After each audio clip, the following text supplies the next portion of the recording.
Here's your Wednesday evening forecast. Overnight stays quiet and partly cloudy with lows near 49 degrees. We warm into the low 80s Thursday, and that warmer pattern holds into the weekend. A slight chance of an isolated afternoon shower returns late weekend into early next week.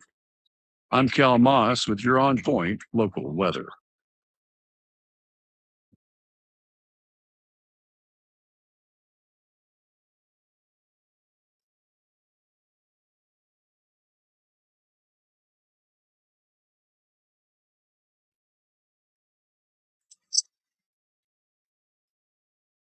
All right, and it's Gene Garris filling in for Kevin, and I've got Richard Harpootlian right across the desk from me, and we're going to talk about his new book. And I suspect, based on things in the past, that you have opportunities for a great many of these books.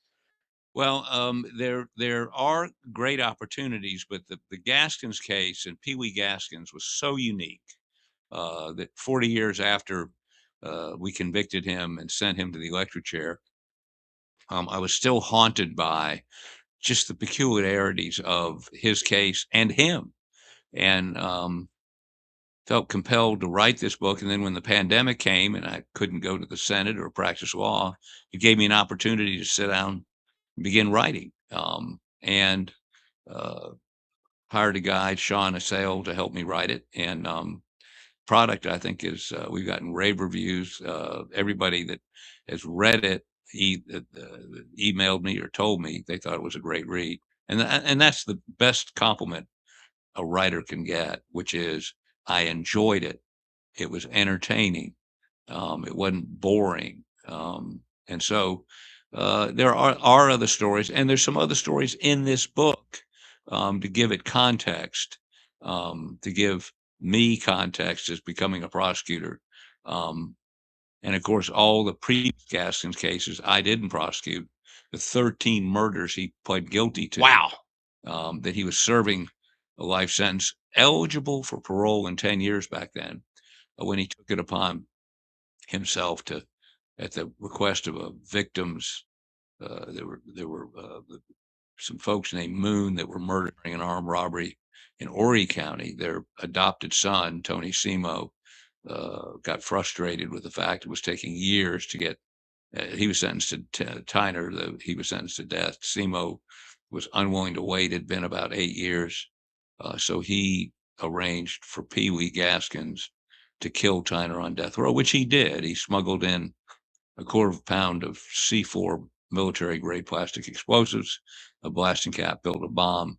In a radio, right? Well, it was going to be in a radio, but actually it ended up being built in a tumbler, a glass, if you will, prison glass, which is made out of unbreakable plastic. They didn't want inmates taking the dinnerware and turning them into weapons.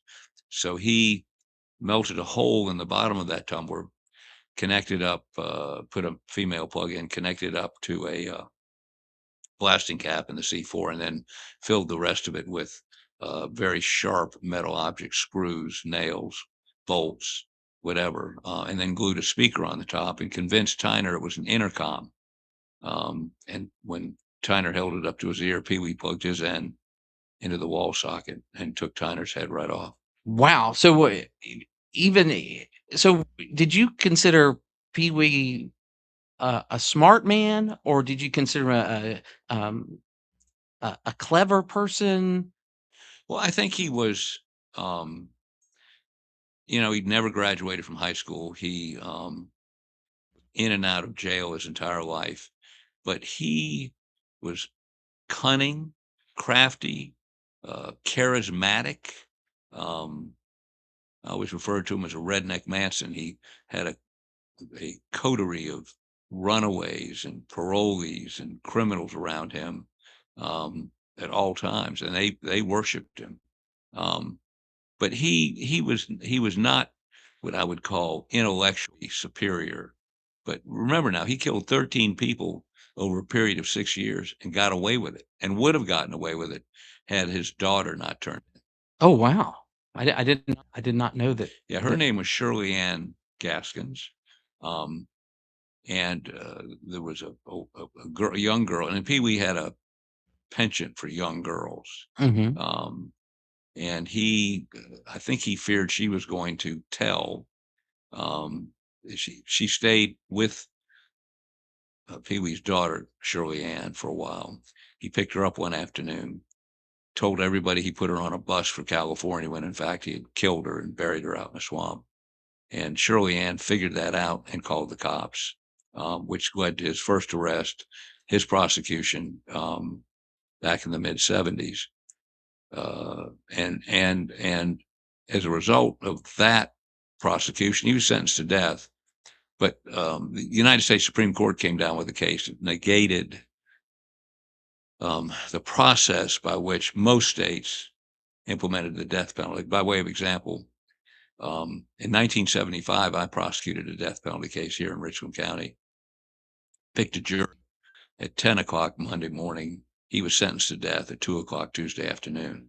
Wow. So they're So- quick for. Well, and the Supreme Court decided that was not the way we ought to administer the death penalty. But he got tried on 2 murders. One of them was the one that Shirley Ann turned him in on. He got sentenced to death. The Supreme Court stepped in Furman versus Georgia and said, no, you can't administer the death penalty that way. That was over in Florence, and Kenny Summerford was the solicitor over there. And Summerford was very slick, good guy, knew him well. And he convinced Gaskins and his lawyer that he could be retried for the death. They could redo the sentencing part, the death penalty. I don't think they could, but he convinced Gaskins. He said this: if you will confess to the murders you've committed, we will not seek the death penalty with your life. He really wouldn't put anything up, but Gaskins didn't know that. So he confessed to 13 murders, like the murder of, he had an old girlfriend show up at his house one day, and she was pregnant, and she had her 2-year-old with her. And she was pregnant by a black man. Mm-hmm. The child was of mixed race. And so, and Pee Wee was just an extraordinary racist. He took him around behind the house. They sat next to a little pond back there, and he drowned the pregnant woman. Oh my goodness. And then he took a ball-peen hammer and broke every bone in that 2-year-old's body. Oh God. Beat him to death, and then buried them in the swamp. The 13 murders, he confessed to them. There was a transcript made of his confession, which I have, and helped tremendously in writing this book, because it's Pee Wee in his own words, giving details on how he committed each one of those murders. But those 13 murders led to 13 life sentences, eligible for parole in 10 years under the old statute. And he was made the head trustee for Cell Block 2, where death row was, and Cell Block 2 was one of the it's like an old gangster movie, or like Alcatraz. It's an island in the middle of a big building that rises up, and they have levels or tiers, and there were 15 cells on each side of each tier or balcony, and went up 4 stories. The second tier, on the left-hand side, was death row, 15 cells. And that was at CCI, Central Correctional Institution. One of the wings of CCI was built in 1848. The big granite part. Yeah. And I would ride by with my dad, and he'd point to it and say, there's no air conditioning in that building. And there was not air. It had, when I investigated the case down there, I can remember having to put Vicks in my nose because the smell. They could smoke. They got 1 shower a week.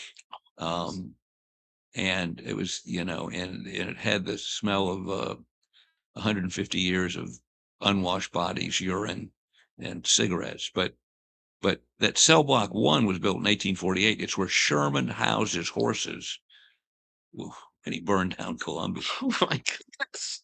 So, the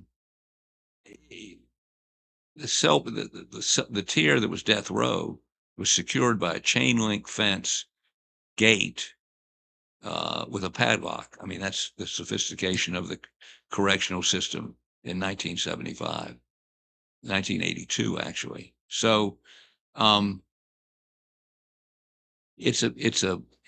think an intriguing story. And Gaskins was so engaging, that the first day I saw him in October of 82, he was being arraigned for the Tyner murder. He walked into the courtroom in shackles, little guy, 5'2", maybe 145 pounds, looks over at me and says, "Hey, Dick, how you doing?"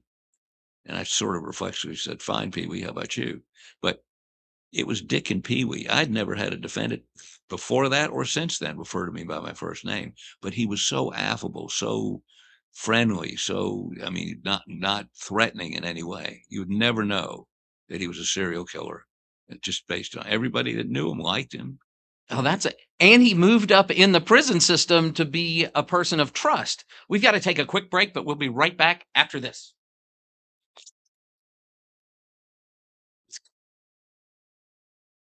Hi, this is Chris Neely, Superintendent of the South Carolina Public Charter School District. I hope you'll join Kevin and me each Tuesday afternoon. We'll bring you Kids First, where we talk about educational issues and what we're doing to teach kids the right way. It's Kids First, Tuesday at 5:30, right here on 100.7 The Point. Join us Sunday mornings at 9 a.m. for the Pastor's Pulpit with Steve Williamson. People say out of the side of their mouth, "Oh, I believe in God." And then you tell them what God's word says about what they're doing. 9 a.m. Sunday morning for the Pastor's Pulpit. Point A to Point B traffic. Now from Broker Solar. Local, honest, solar. Search Broker Solar. Rex Tying synced up at 1300 Bushville Road and Barber at 2 Notch and 1700 Marshall Street. Beechwood at 378, 2 Notch at I-20, 77 south at 2 Notch and 77 south at Percival Road. Little Pigs Buffet, Carry Out and Catering, Thursday through Sunday, Alpine Road. Live music on Friday, Little Pigs Barbecue. You haven't tasted real barbecue till you've tasted Little Pigs Barbecue. Doug Thomas on the point. Point to Point B traffic.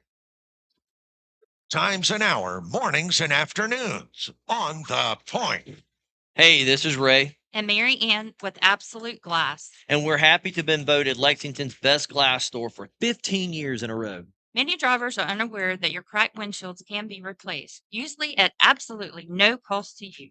If all the high-end car dealerships in town can trust us to do their glass needs, so can you. We service the Midlands both at our shop in Lexington, but we are also happy to come to you at home or work. Find us online at absoluteglassinc.com. And remember, if you can see through it, we can do it. Discover the seamless blend of comfort and style with Lexington Discount Homes. With over 30 years of excellence in the housing industry, our focus is on delivering your dream home with unparalleled customer service. Explore a variety of designs tailored to meet any preference and budget. Drop by our showroom at 1847 Augusta Highway to witness the craftsmanship of a Lexington home firsthand, or explore online through a comprehensive virtual tour at lexingtondiscounthomes.com. Choose comfort, choose style, choose Lexington Discount Homes.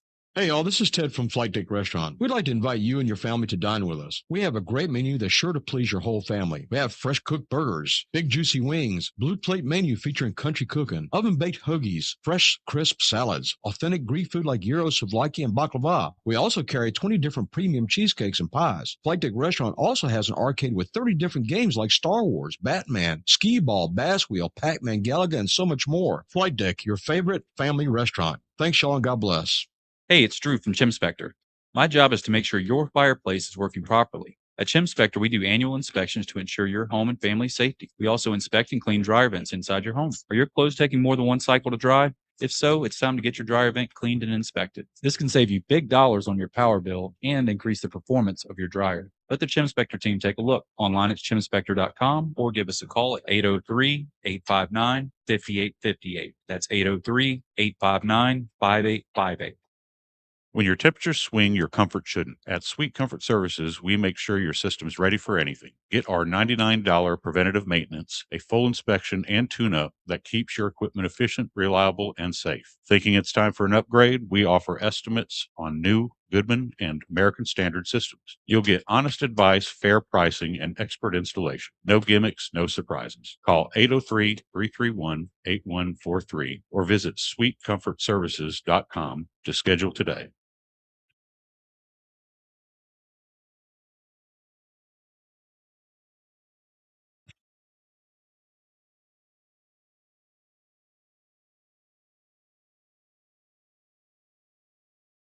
Columbia's local talk radio experience continues now from the Bart Fireside Studios. All right, Gene Garris back in, filling in for Kevin Cohen with Dick Harpootlian right across the table from me, talking about his new book. The off-air conversations are amazing. Also, who need to clue our radio friends back in with everything. So, in your estimation, he was a monster. Sure. I mean, killed 14 people. And as I indicated before, he told me on more than one occasion he liked killing. So, and he resolved any problem he had. If he was fearful somebody was going to turn him in, or they, again, if a woman who would allow herself to be soiled by a black man, she wouldn't want to live anyway. I mean, that was his attitude. He would have gotten away with it. He got away with it for about 6 years. And by the way, he drove a purple hearse, was his vehicle, and people would joke with him about it. Would, Pee Wee, why you driving that hearse around? And he said, well, I got to haul some bodies, and he, in fact, did haul them in that hearse. He could get away with saying something like that. He's 5'2", 145 pounds. No one ever thought of him as a threat. And so until his daughter turned him in over the Kim Gelkins murder, I mean, he could have gotten away with it forever. I mean, he just wasn't suspected. And most of the people that he killed were not missed. Now, Gelkin's mother was a leading force in making sure the police stayed after that, but she was a runaway. I mean, he had these teenage runaways he took in, most of whom he had sex with. He was married 6 times, never got divorced. And 2 or 3 of them were young women, young girls, actually. He, about 2 months ago, if I've already said this, stop me, but 2 months ago, I was in Jack's Books in downtown Florence signing books. And in walks Shirley Gaskins, Shirley Ann Gaskins, the daughter that turned Pee Wee in. And I must say I was a little startled. And I asked her how she was doing. And she said, I miss my daddy.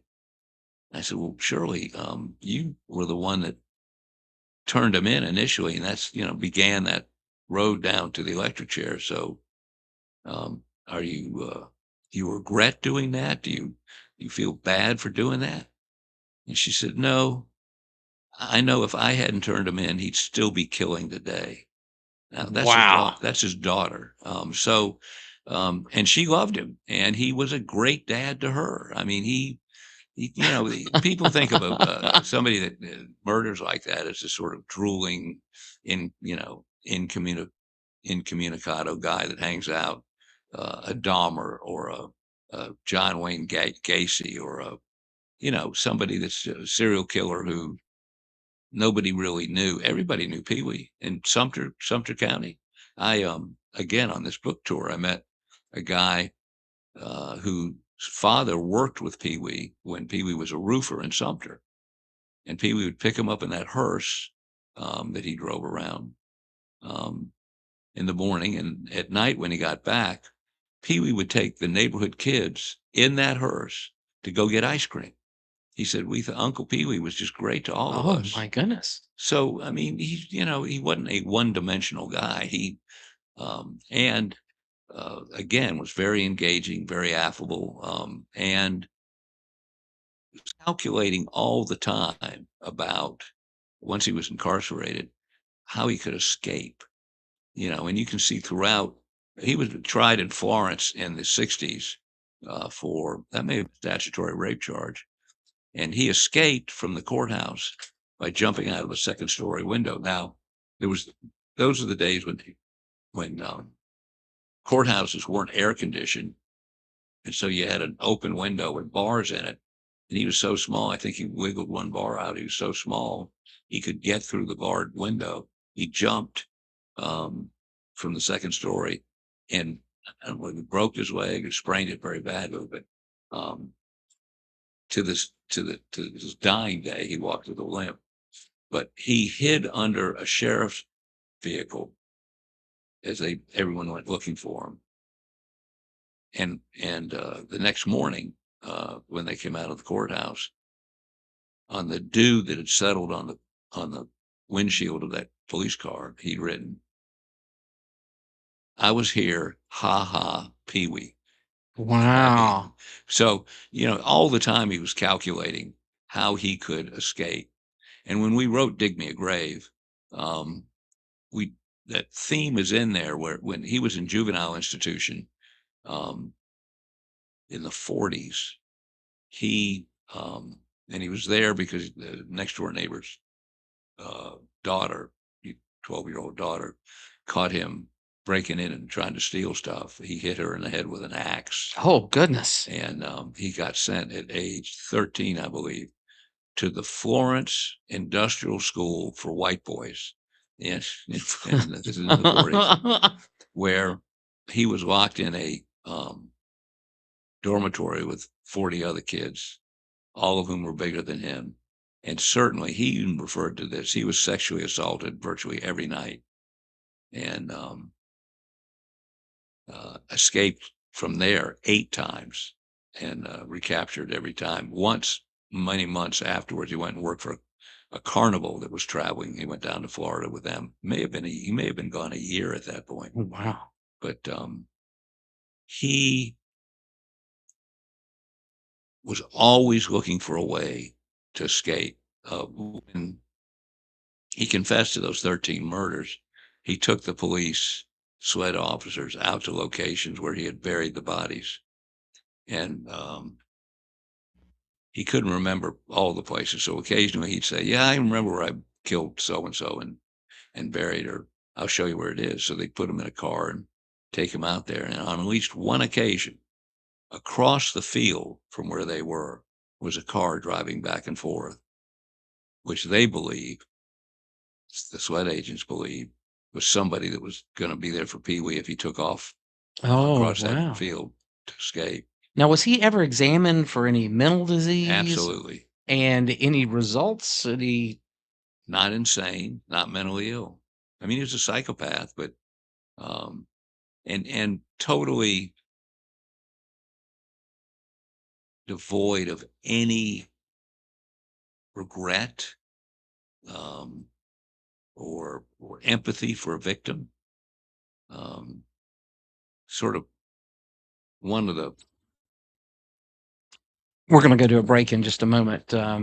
But wow, this is just amazing stuff. We have bottom of the hour news, and then we'll be right back after this. Great.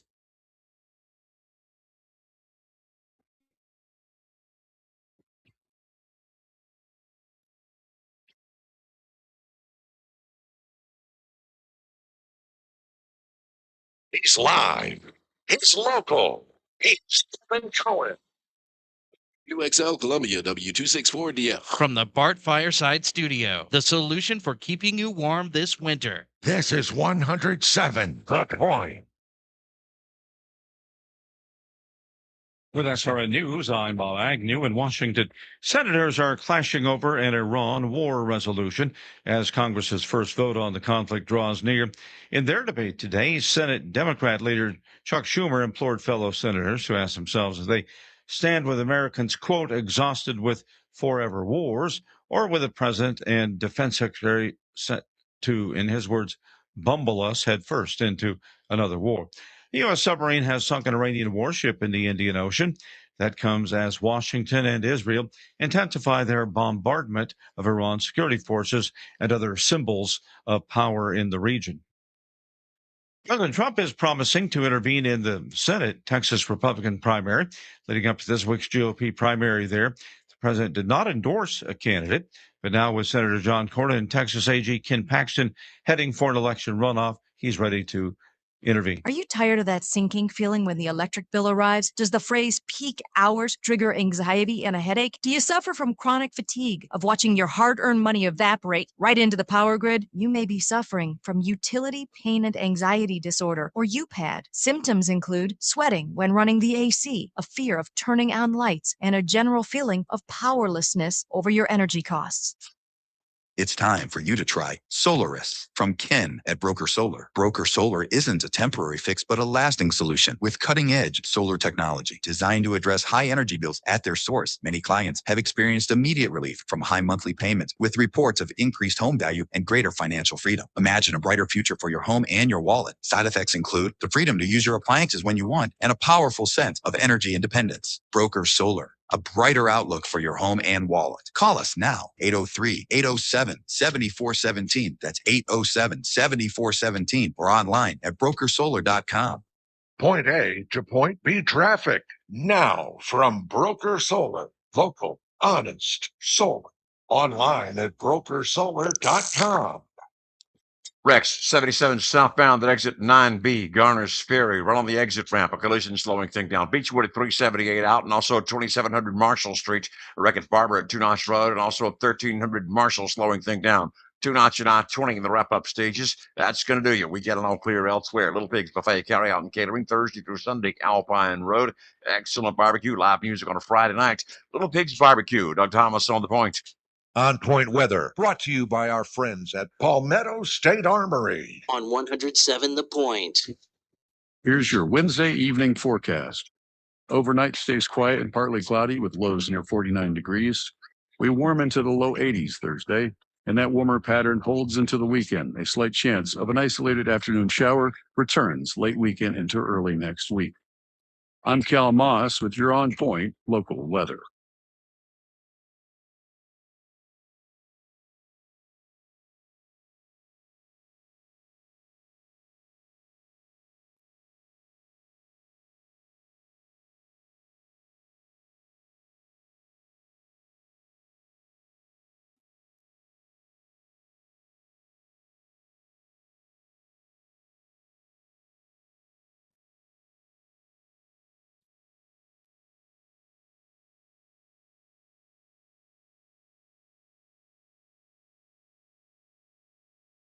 All right, it's Gene Garris filling in for Kevin Cohen. We have Dick Harpootlian right across the desk from me. And soon, in just a couple moments, we'll take calls from you.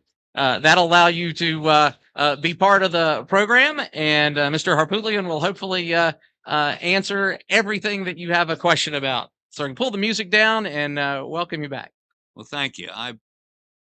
Prior to the break, I was thinking about an episode that probably explains Pee Wee better than in his own words, better than I could.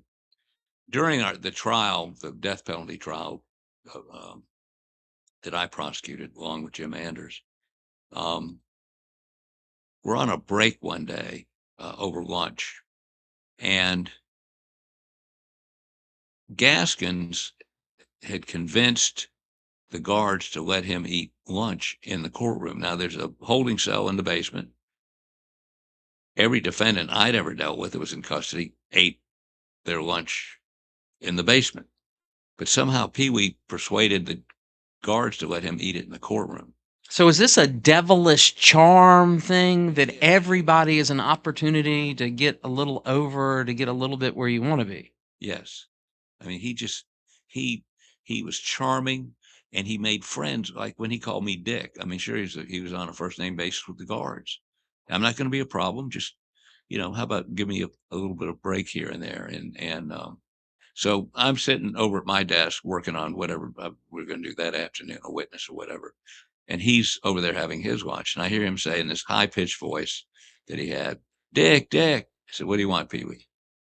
He said, you're a lot like me. And I said, well, probably not, but what do you mean? He said, you like killing. I said, what? He said, you like killing. I said, no, I don't. He said, yeah, I've been watching you. You like killing me. You're enjoying this. I said, no, I'm doing my job. I'm not, I want to do my job correctly and properly and ethically. And, you know, I have this job because I enjoy the job. I don't enjoy asking a jury to kill you or to participate in the process to, to kill you. But I took an oath. That's my job. You know, that's what I have to do. And he said, he looked at me, sort of giggled, and he said, no, you like killing. So that sort of haunted me. And it was meant to haunt me. He was trying to get into my head. You know, if he could get me doubting what I was doing, that might give him an edge. And he was always doing that, always looking for the opportunity to get some advantage. 2 weeks before he was to be executed, he had his son Donnie came to see him, and he convinced Donnie to kidnap my 4-year-old daughter. Oh my goodness! And hold her hostage, and call my office, call me, and say, and demand that I bring Gaskins up to the courthouse to my office, which I could have done. And he knew if he could get into my office alone, that I had a back door. Nobody knew about that back door. He did. He could get out that back door. Now he'd be handcuffed and shackled, but he had some plan to deal with that. Luckily, young Donnie went and saw a friend of his and tried to recruit him. He said his daddy'd pay him $5,000. Pee Wee would pay this kid $5,000 to help him. That kid, smarter apparently than little Donnie, went immediately and called Sheriff Billy Barnes in Florence County, who then called SWED and me and said, where's your daughter? Well, she's in preschool. Go get her. And then they arrested little Donnie and the guy that called him and held him for the 2 weeks until Gaskins was executed. And I never forget phone ringing about midnight. Robert Stewart, head of SWED, telling me that Gaskins was dead. Now, I could have gone and I had, you know, invited to watch his execution. But I wasn't a killer like him. I didn't enjoy killing people. And I certainly wasn't going to go voluntarily watch somebody burn to death. And by the way, those prosecutors who do that voluntarily, I got to question, you know, whether look, anybody that does this business should regret the death of anybody, including Pee Wee. You know, get joyous over it. It was necessary. My dad was a bomber pilot in World War II. I write about this in the book. He was a B-17 pilot pre-D-Day out of England. Went on the first 2 Berlin raids. They got the crap shot out of them, but they did their job. And I said one time to my father, I said, what was the military target in Berlin? He said, Berlin. And I said, what do you mean? And he said, the Germans had the Blitzkrieg going. They were leveling London. They didn't care whether they had a hospital, a church, or, you know, a military target. And the idea was that they were going to force the Brits to continue to protect Britain. You couldn't do a D-Day until you convinced the Germans they had to protect the homeland and pull their air defenses and air Messerschmitts and whatever back to Berlin. And so their job was to go bomb Germany, get the crap shot out of them. But they did force the Germans to pull their fighter cover back to Berlin, which allowed my dad was on a boat coming home on D-Day because he'd done his job. But he said, look, you take an oath, you do the job. On the death penalty, if you think it's self-defense, then you should do it. And that's what we were doing. We were bombing Berlin in self-defense. And of course, in Pee Wee, if not Pee Wee, who? I mean, you know, if the guy who gets 13 life sentences by the grace of God takes it upon himself, there was no evidence he was going to get paid. There was no evidence that he was going to get anything out of it other than the fun of killing a guy on death row. So those issues, the death penalty, you know, why you do it, why you prosecute, all that is folded into this book named, by the way, let me plug the book again. It's called Dig Me a Grave. You can get it online or at your local bookstore, but it's about some of the issues I had to wrestle with dealing even with the devil. and he was the devil.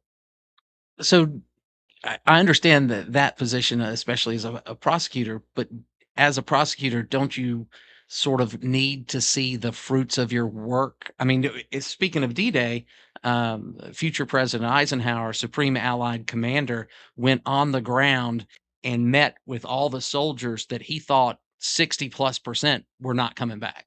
Well, and I respect him for that, but me going and watching somebody burn to death. I mean, Pee Wee's eye exploded, his hair caught on fire.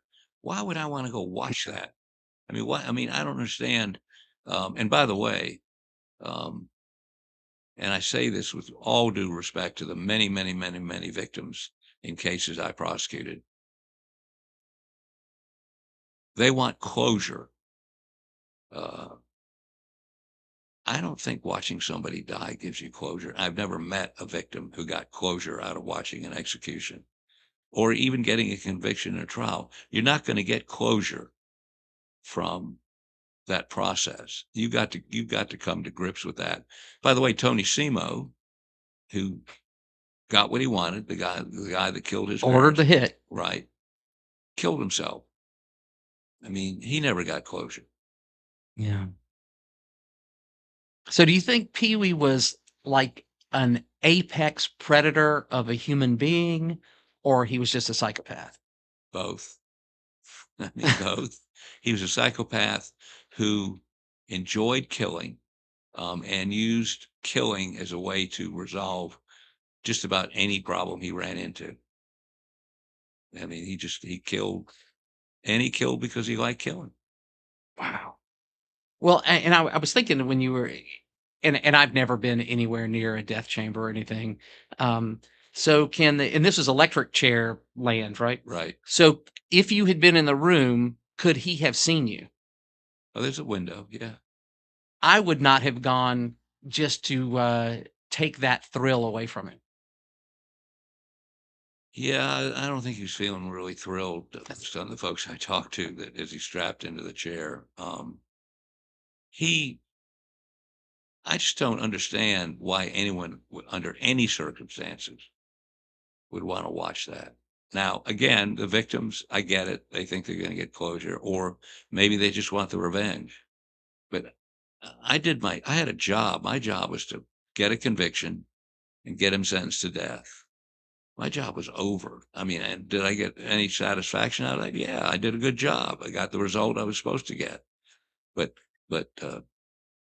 and I knew the result was going to be he was going to die, and I don't regret that for a second.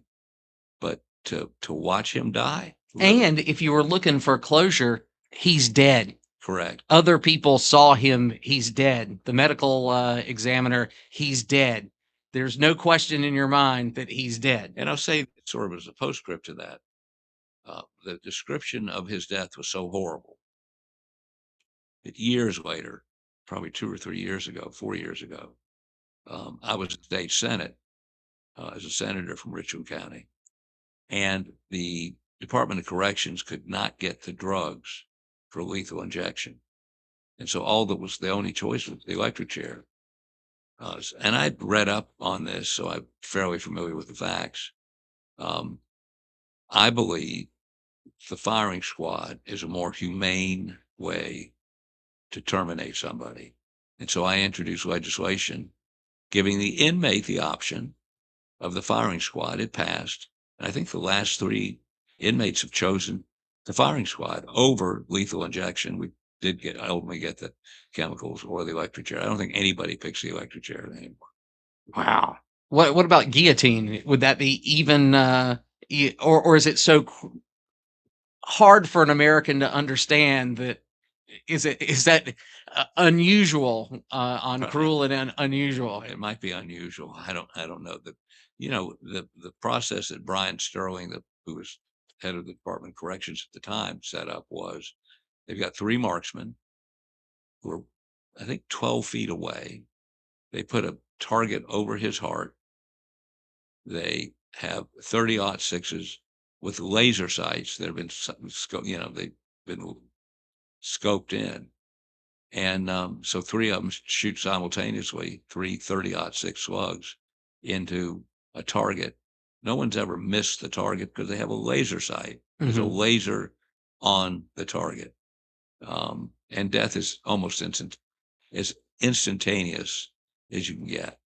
And in terms of painful, those bullets hitting your body are going to give you shock. And 30-06 will drop Right. at 400 yards will drop a quadruped.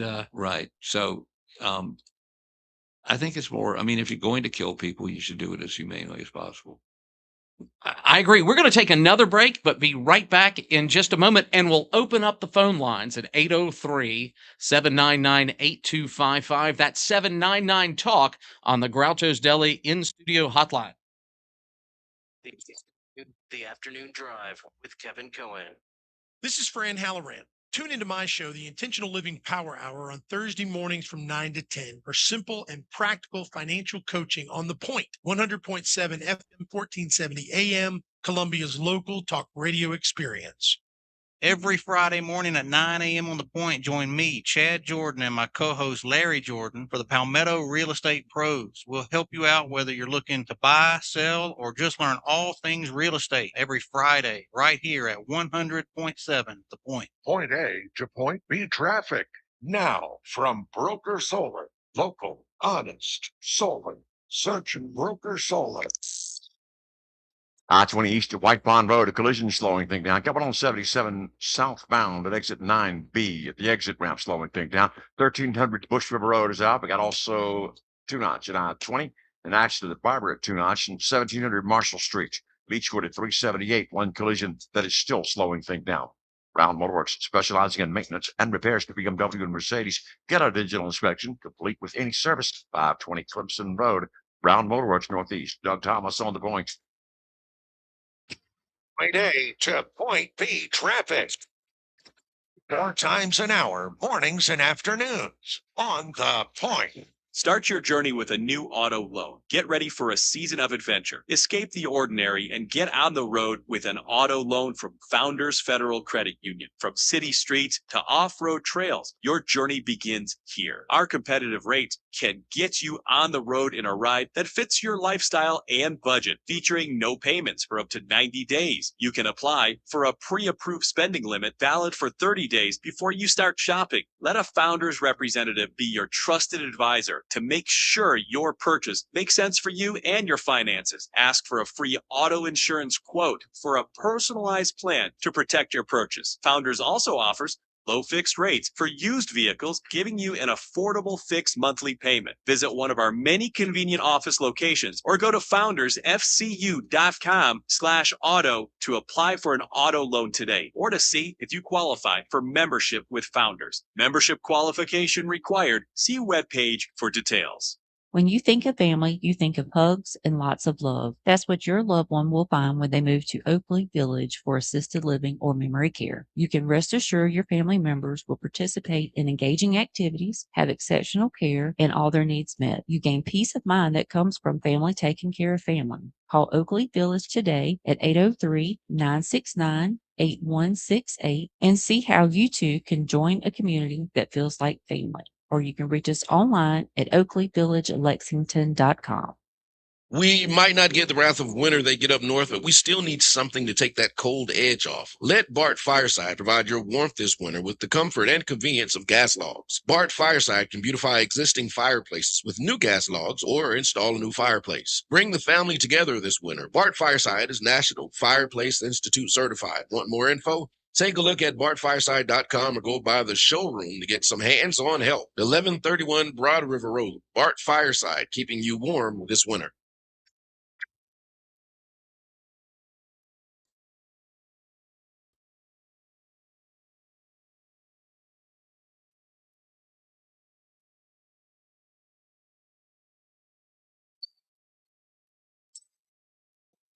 Side Studios.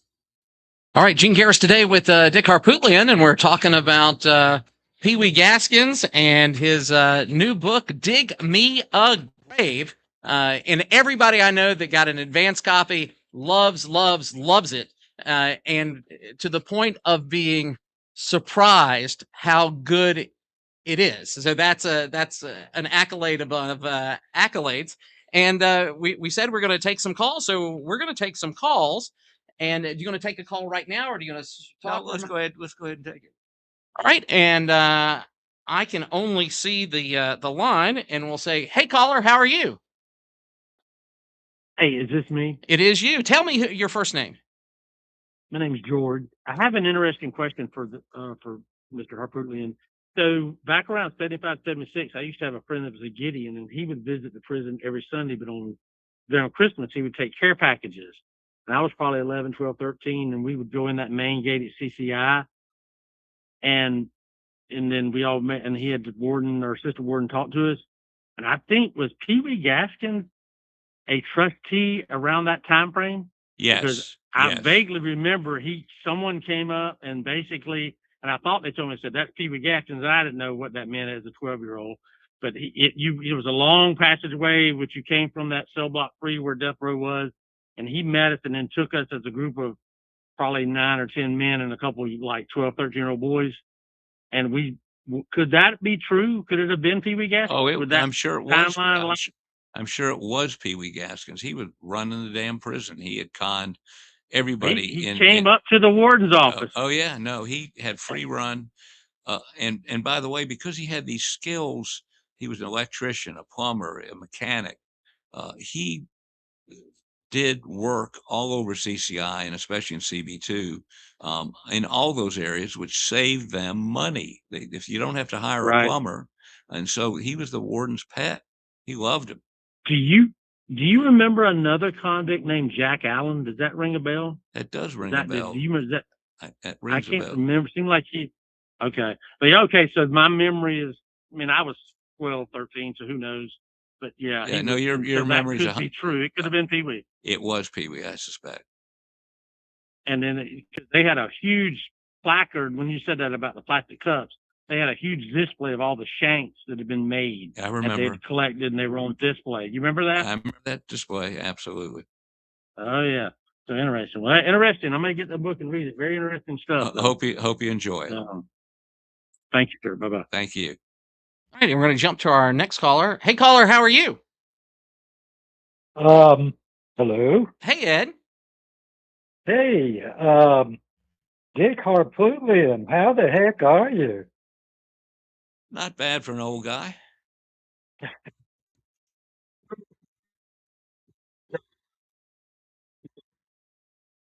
Give you a big hit,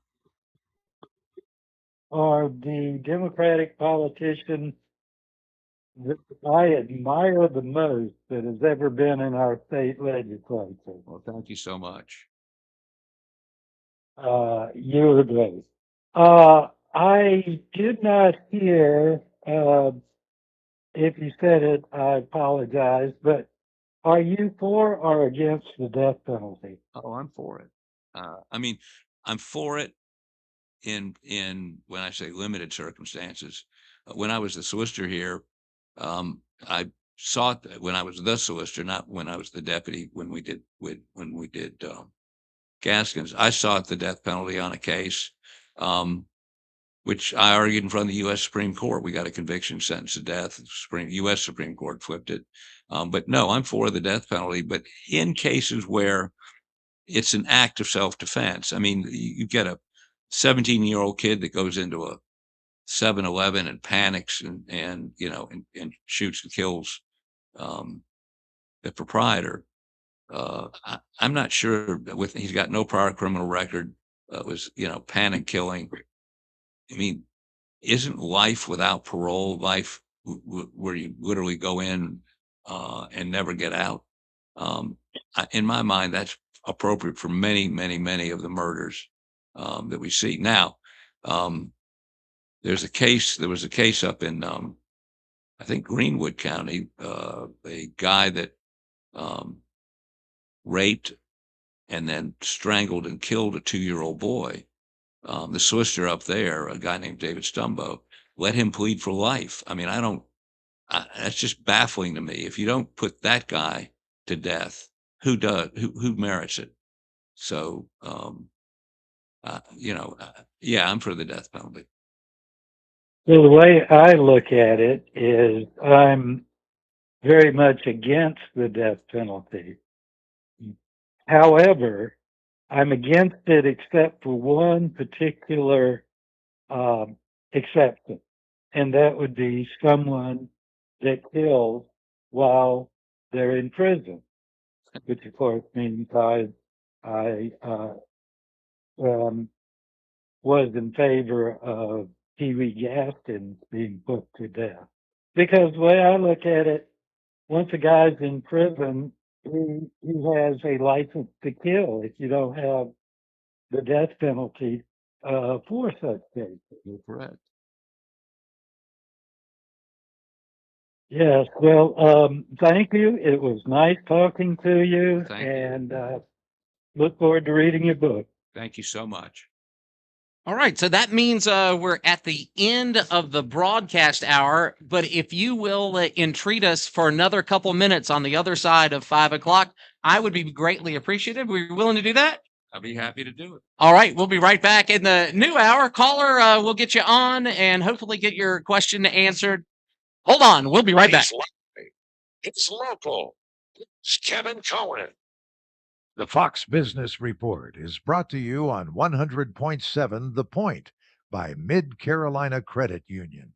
I'm Liz Clayman, and this is the Fox Business Report. The major averages rose and recouped some of its recent losses as stabilizing oil prices eased inflation fears. Shares of oil companies like ExxonMobil and Chevron and Occidental Petroleum, among others, were down modestly, while airlines and cruise operators were mixed. Tech was the best performer among the S&P 500 sectors, while energy and consumer staples lagged. The Magnificent Seven big cap tech stocks were mostly higher, led by Amazon and Tesla. And shares of memory chip and data storage companies staged a comeback after falling sharply on Tuesday. Bitcoin prices rallied and traded over $73,000. The Dow winners, Caterpillar, Amazon, and Goldman Sachs. The Dow decliners, Chevron, Procter & Gamble, and Salesforce. The Dow rising 238 points. The Nasdaq higher by 291. S&P 500 up 53. That's your Fox Business Report. I'm Hillary Barsky, invested in you. Most investments today feel like second jobs. Real estate, you're a landlord. Stocks, you're a day trader. Crypto, you're a full-time researcher. You've got a life to live. Your investment should help you live it. That's why more Americans are choosing gold. Noble Gold has helped thousands protect their future with real physical gold. Visit noblegoldinvestments.com to get your free wealth protection kit. That's noblegoldinvestments.com. Past performance may not be indicative of future results. Investing in precious metals, including gold, involves risks. Consult with your tax attorney or financial professional before making an investment decision. Here's something big banks don't advertise. They don't work for you. At Mid-Carolina Credit Union, we do, because we are owned by our members, not shareholders. I'm Dean Scarborough. We may not be the biggest financial institution in our market. We do have the biggest heart. Come in and try us on for size. You might be surprised just how well we fit. For a credit union that does work for you, Mid-Carolina Credit Union. Bank where you belong. Mid-Carolina CU, federally insured by the NCUA, an equal housing lender, NMLS 403334. Craving a little Louisiana in the heart of South Carolina? Louisiana Purchase in Irmo is where Cajun and Creole flavors bring the bayou to your table. From bold Southern classics to authentic Cajun favorites, we're serving up comfort food with a kick. We offer catering, including charcuterie for office parties, cozy gatherings, or big celebrations. Right next door is Cypress Market, your new favorite stop for gourmet meats and cheeses, a to-go cooler, and a collection of Southern gifts you won't find anywhere else. Louisiana Purchase and Cypress Market. Good food, good company, and a whole lot of Southern comfort. Visit LouisianaPurchase.com. WQXL Columbia, W264DF. From the Bart Fireside Studio, the solution for keeping you warm this winter. This is 107 The Point. News this hour from Town Hall. I'm Keith Peters in Washington. The Pentagon says the United States is quickly gaining air superiority over Iran. White House correspondent Greg Clugston reports. Defense Secretary Pete Hegseth told reporters that the U.S. military is quickly taking over Iranian airspace. He also reported on success underwater. An American submarine sunk an Iranian warship. Despite progress in the opening days of the war, Hegseth said the U.S. can't stop all air attacks, and he refused to commit to a time frame for how long the conflict may last. We could say 4 weeks, but it could be 6, it could be 8, it could be 3. Ultimately, we set the pace and the tempo. Top officials caution that U.S. service members remain in harm's way. Greg Clugston, the White House. We'll have to wait a little longer to see who will face Democratic nominee James Tallarico in the U.S. Senate race in Texas. Democratic state lawmaker James Tallarico got by U.S. Congresswoman Jasmine Crockett in Texas' closely watched Democratic Senate primary. Tallarico will face the winner of a May runoff for the GOP Senate nomination between incumbent John Cornyn and challenger and Attorney General Ken Paxton. Cornyn and Paxton came out the top finishers in a three-way contest with Congressman Wesley Hunt. No GOP candidate hit the 50% vote threshold needed to win outright. That's correspondent Andrew Stewart reporting. Texas, along with North Carolina and Arkansas, kicked off midterm elections with control of Congress at stake. The White House says Spain has agreed to cooperate with U.S. operations in the Middle East after President Trump had threatened to cut off trade with Madrid. A recovery day on Wall Street with the Dow up by 238 points. The Nasdaq rose 290. The S&P advanced 52. More at townhall.com. Snapshot from Progressive wasn't created for just anybody. Oh no, we made it for you, gradual breakers. You keep your eyes on the road so you see it. Lungs it all directly in front of your little Swedish masseuse. Your foot does exactly the right amount of pressure to apply to the brake. That's why your passengers feel totally relaxed with you behind the wheel, occasionally super sleepy. With Snapshot, safe drivers like you get personalized rates based on your driving habits. Sign up today at Progressive.com. Progressive Casualty Insurance Company and Affiliates. Snapshot not available in California or from all agents. If you're like most Americans nearing retirement with money in a 401k or IRA, then listen. The U.S. Supreme Court's recent ruling on President Trump's tariffs has added fresh uncertainty to global trade policy, and investors don't like uncertainty. That ruling helped push gold to another multi-week high. Call Advantage Gold at 800-900-8000 to get your free gold investment kit. You'll also receive a free copy of Ken Rogoff's book, Our Dollar, Your Problem. Consult your financial advisor before investing. Call 800-900-8000. A large detention center for illegal aliens in Texas has been placed off limits to visitors, including attorneys. Congresswoman Veronica Escobar says it's because of a measles outbreak. He says there are 14 active cases at the facility on the Fort Bliss Army base, and 112 people are being isolated. Escobar is an El Paso Democrat whose district includes the base. She says the holding center will remain closed for roughly 2 weeks. There's been no comment from U.S. Immigration and Customs Enforcement. The facility, known as Camp East Montana, opened last year. Rich Thomason reporting. Tolls in New York City get a green light. A federal judge blocked the Trump administration's efforts to halt New York's first-in-the-nation congestion fee, meant to reduce traffic and pump revenue into the region's aging transit system. News and analysis at townhall.com. From Washington, I'm Keith Peters. It's another step forward when it comes to technology. Cities across America have been utilizing video monitoring, GPS mapping, and AI into snow removal operations that once relied primarily on manual planning. Complaint calls in several northern cities have dropped significantly under a new system that lets residents check how often their streets have been plowed. Some cities use GPS to find the nearest snowplow or to allow supervisors to watch a video feed in real time along with the driver. Jason Walker reporting. Iranian drone strikes damaged 3 Amazon Web Services sites in the Middle East, exposing how vulnerable cloud data centers are in conflict. AWS said late Monday the drones directly hit 2 data centers in the United Arab Emirates and another site in Bahrain. More at townhall.com.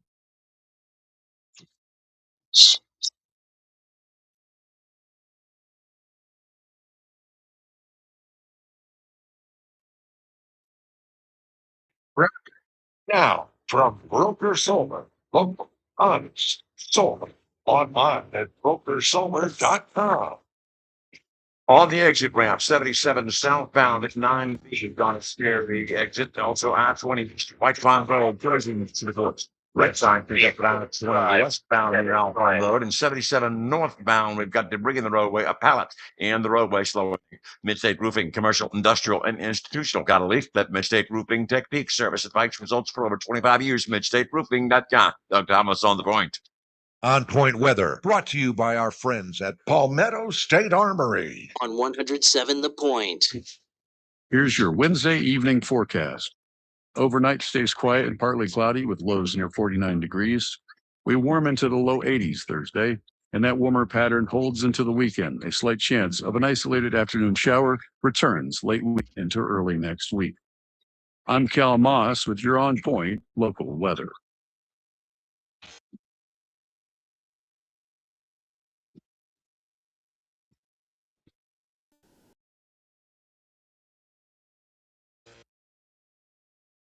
All right, Gene Garris with Dick Harpootlian live on the point. We've got one caller on deck, and we'll go to that great man or woman. Hey, caller, how are you? Doing good. How are you doing? Great. Tell me your name. This is Ray. All right, thank you, Ray. Hey, well, Senator Harpootlian, I just want to say that you and Nikki Setzler are two of the finest human beings this state has ever produced. Wow. And I got to I tell just you, want- I being just- put in the same category with Nikki Setzler is the compliment I never expected to get in my life. He is a dedicated public servant. His consideration of people's feelings, but at the same time takes tough stands. The state really huge loss when he left the Senate. He helped my family out tremendously, and you helped my family out too. I don't know if you remember, just a few years ago, we're in the Whitehall area of St. Andrews. Somebody had the idea of putting an overchange right there over 26, and we got one on each side about a mile away. You come right through the middle of Whitehall, and you fought that, and I just want to thank you for what you did. You know, That never happened. well, you're welcome, but those are when I say fun, they're enjoyable things to undertake and accomplish because the integrity of your neighborhood, I mean, the integrity of my neighborhood or anybody's neighborhood is one of the most important things we can try to maintain. Sometimes the bureaucrats forget that, forget how important neighbors and neighborhoods are. So I was very, very, very gratified get that done. I'm glad that we got it done. And I'll just say one last thing, and I appreciate that. I just want to talk about that last really big case you're on, and I'm not going to mention any names, sir, nothing like that. But when I was watching it, and you're questioning this individual, and he did some with forensics. I don't know exactly what. And you asked him, he said, "Sir, how are you paid?" And Senator, I'll never forget this. He said he worked several cases year round, and that for every case he was on, he was paid an hourly rate, 24 hours a day, 7 days a week. And you shook your head, Senator. You said, "Lordy, Lordy, I got it wrong." But thanks for all you did. Indeed. I really appreciate the call and the compliment. Thank you so much. All right. Well, we started with a new the 5 o'clock people. The people just getting in their cars don't know that you're here, but now they will. We're taking calls for we can take one more call. I Absolutely. think 803-799-8255. That's 799 talk on the Groucho's Deli in studio hotline. So, have you gotten the book fever? Do you see yourself in both being the rock star attorney, the great public servant, and a book writer? Well, writing a book and Dig Me a Grave, obviously is my first book, is not an easy process. So, and you got to have a story that you're inspired to write about. I mean, there are other cases I've dealt with in my life. None as complicated and intriguing and have a guy like Pee Wee Gaskin. So Dig Me a Grave was not easy to write, but it lent itself to telling, as I say, telling a yarn. I'm currently involved in a little case called Murdaugh, and I suspect there'll be a book when that's over with, because there are things the public never learned that Jim Griffin and I know. And we just argued that he should get a new trial based on jury tampering by the clerk of court. If we get that new trial, then when that's over, I suspect we'll have a book. Again, it's a challenge to write a book that's interesting for people to read. I don't want to write, a narrative of what happened every day. I want to make it interesting, little mystery, little surprise here and there. So when you're doing the research of your own life to write a book of the seeing evidence and other things again, does it sharpen your understanding about what you did and why? Oh, that's why I did that. I'd sort of forgotten about that thing. That's why that was important. Absolutely. I mean, especially when it's been 40 years since she did it now, I was smart enough this time around to make notes, thinking that it might be a book. So it'll be a little bit easier to do it this time. Did you have any major help or? Oh yeah, no. I interviewed. This process. First thing you do is get an agent, and then that agent set up interviews with about 6 different writers because I needed somebody to work with me who actually had written a book. And I hired a guy named Sean Assail, who is a New York Times bestseller writer. Did a biography of Sonny Liston that was made into a documentary, and and the chemistry between he and I—that's what you're looking for. Somebody who can appreciate you and you can appreciate them. So yeah, no, Sean was extraordinarily helpful. Wow. Well, I know you have to go.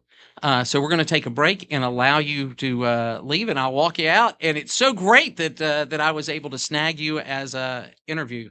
Well, thank you so much for having me. And I'd encourage everybody to go to your nearest bookstore or order online. Dig Me a Grave. It's a great yarn, great story. And I think you'll learn a lot about South Carolina you didn't know. And it brings you contemporaries. You're like, did you realize that this was going on? Did you realize that? Because they lived through it too. Yep. We actually have one call. Let's see if we can take this. Hey, caller, how are you?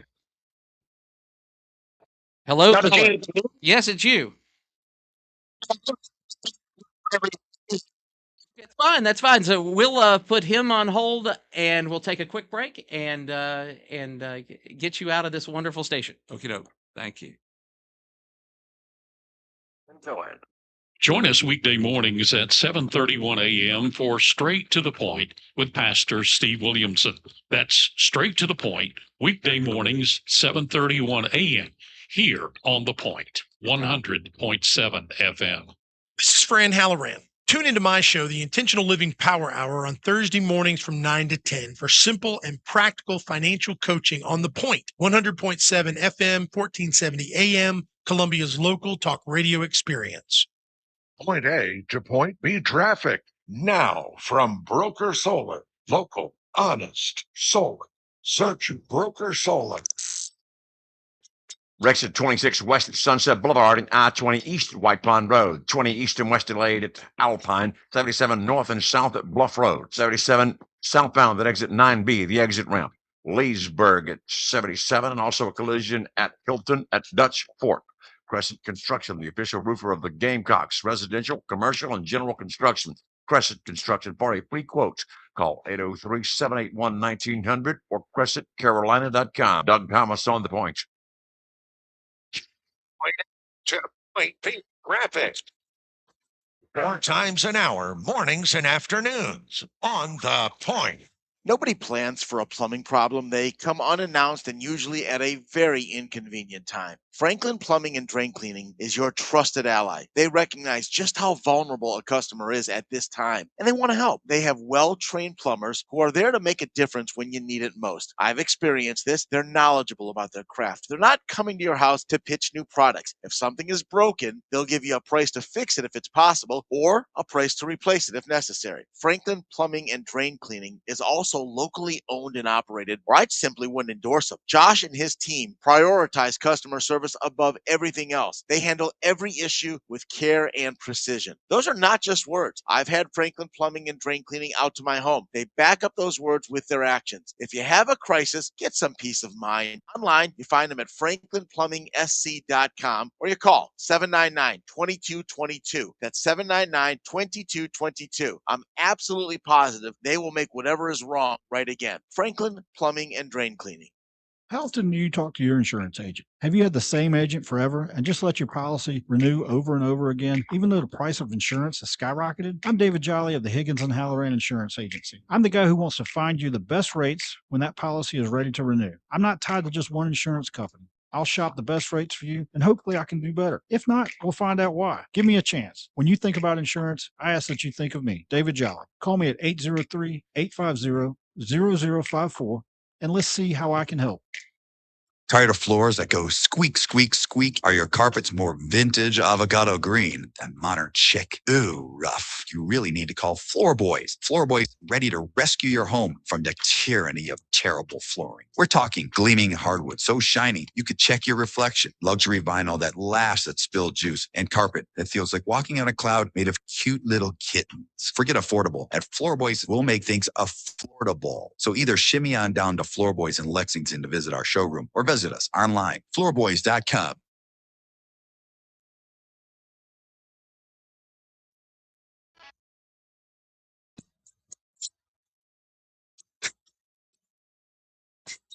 Columbia's local talk radio experience continues now from the Bart Fireside Studios. All right, and in the words of our friend Kim Peterson, her, and we're going to go right to the phones to our friend David, Professor de la Ciencias. Hey, Gene. Happy Sunday plus 3. How you doing? Yeah, it's great. It's great. It's great. It's rare that I do the Wednesday program, but here I am. And how about this? This will be talk about walking out on a high note. Senator Harpootlian coming to us and talking. What a wonderful treat that is. Well, I actually did.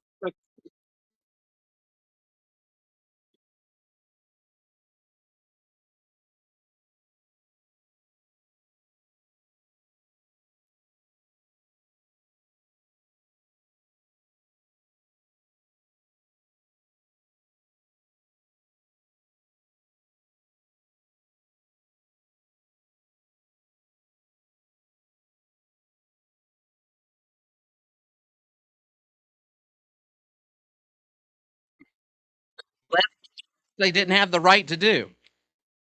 Right. And so, what's it called?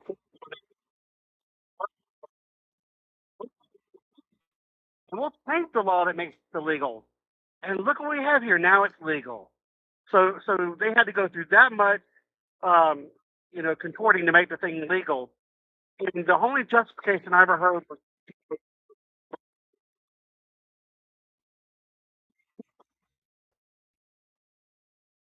Yeah, taken from the taxpayers. It's a lot of money.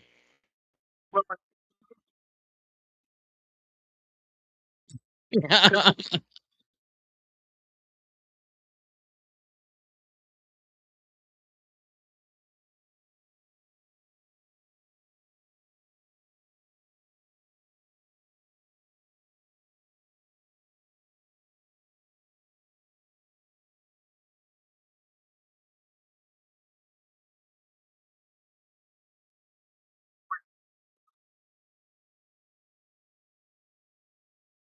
Usually.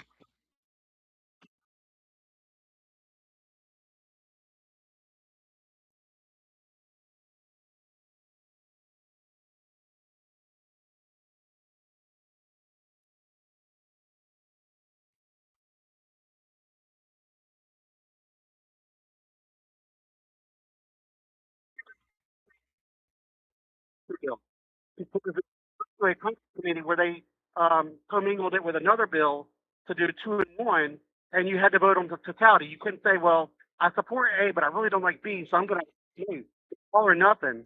And that was the excuse one of them gave me was, well, I had to support either both or not support both. And so I was like, well, why did you support the one you did support? And of course, I got no answer.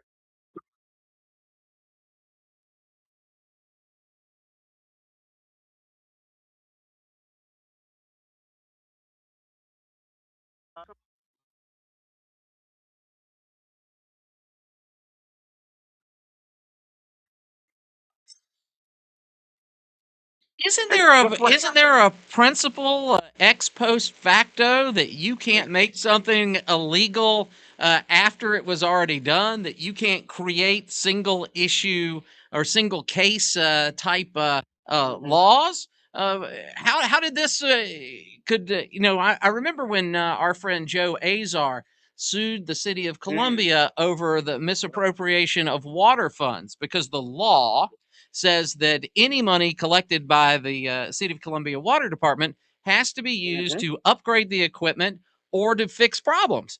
And it became a slush fund for the city. And Joe Azar, with his own money, sued the city and won.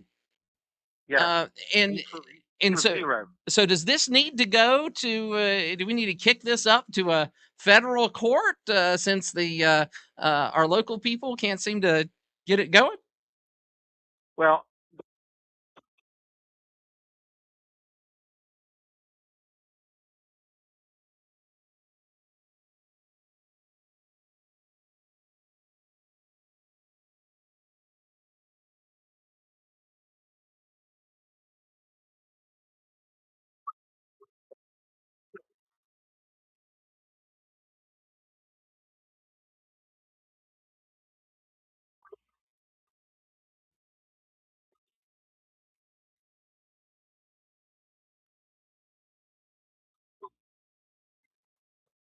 Yeah, and why how about this? Why didn't I get my damage back?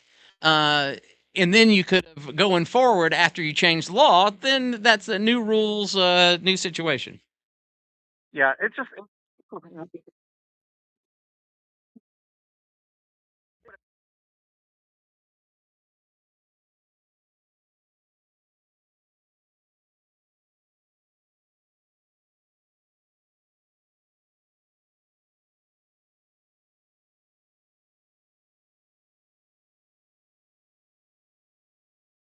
what,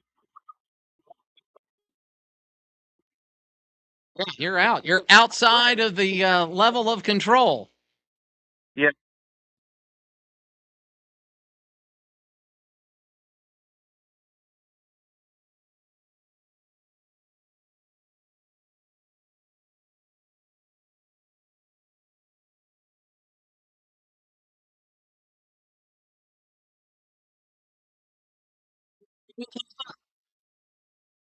We've had a lot of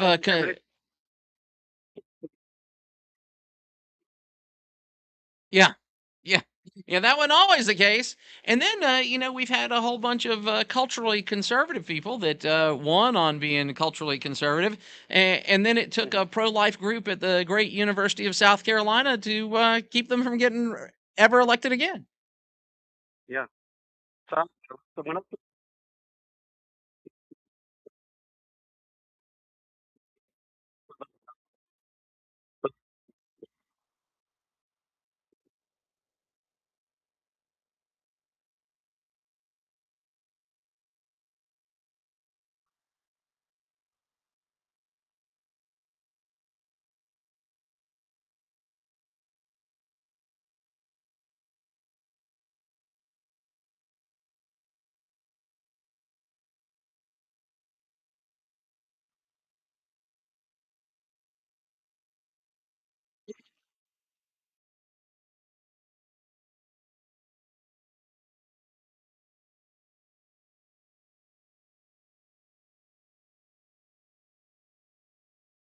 Thing is we have American kids on American universities chanting down the United States military, and then we have Iranians in Iran celebrating on the streets that they're a great oppressor in this artificial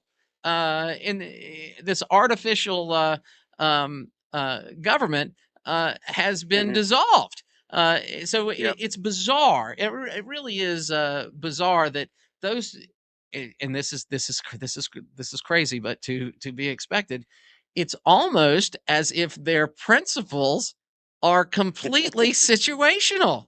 And I would expect the peace, love, and justice crowd to be very happy that these I mean, throwing acid in the face of people that used to be a modern country. That's one of the reasons that Iran is such a big deal, is because they were a modern country. So they have a legacy of the benefits of being a modern country with education and development and they don't need American oil engineers because they've made their own. So that's that's a thing, and I just hope and we've got basically a sign off from a number of our other side friends that if it's done in a month, done in 7.5 weeks, that will be satisfactory. Well,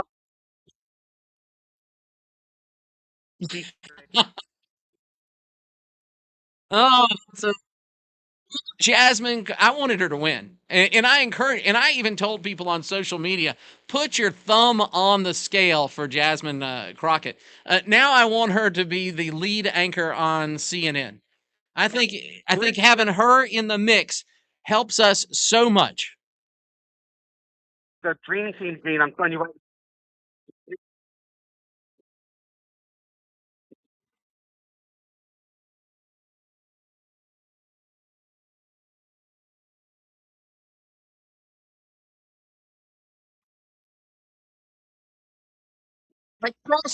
Like Buchanan, Novak, and what's the guy that used to be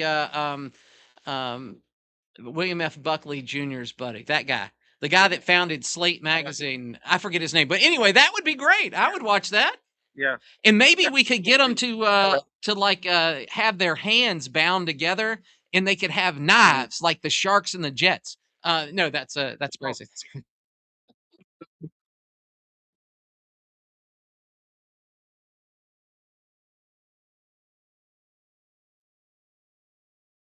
The whole world is crazy, but I suspect every one of our parents and grandparents and great grandparents that at some point they thought the same way. So, go ahead.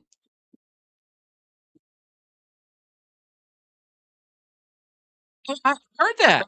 Heard that. All right, very good, very good. Thank you so much, David, Professor de los Ciencias. And we're going to go back to our regular format, and we're going to say, "Hey, caller, how are you?"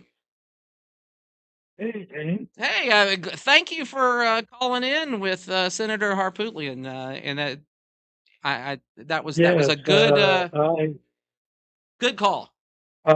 I tremendously admired him when he was in the state house. He took it to the Republicans like no Democrat. And he was hated by a lot of the Democrats, especially when he appeared on national news and spoke the truth. Yeah.